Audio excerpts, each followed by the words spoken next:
Tonight we're having our third annual dinner as a tribute to the soldiers of the Nachal Charedi Battalion. It's a gathering here of supporters from across the United States and Canada, and some from Israel as well, who have come to pay tribute to these soldiers and to give their support for the very important work that we do in the Nachal Charedi.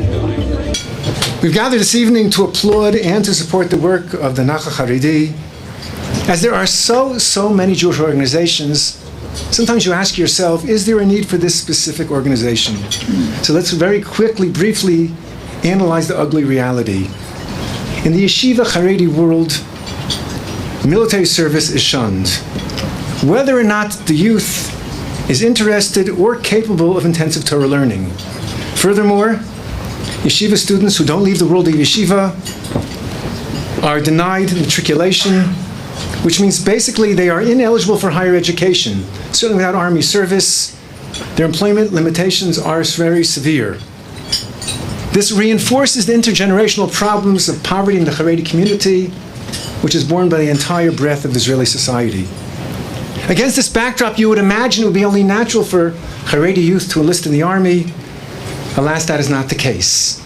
There's a long and sordid memory with lots of psychological luggage and trauma, and albeit the state of Israel can never be compared to serving in the army under the Tsar or under the Kaiser, and yet there is the mindset in the religious community, in the Charedi community, that going to the army is going to damage religious standing.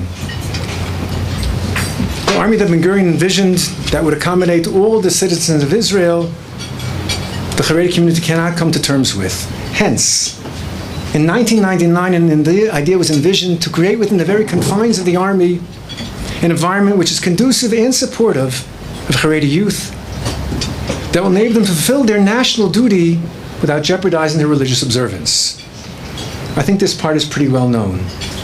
Lesser known is the work of the Friends of Nachal Charedi to make sure there's a smooth transition from the army to matriculation to vocational and academic skills to be successful in society. Soldiers who come into the Nachal have rabbinic staff and mentors to enable them to be successful. Their Shabbat care packages.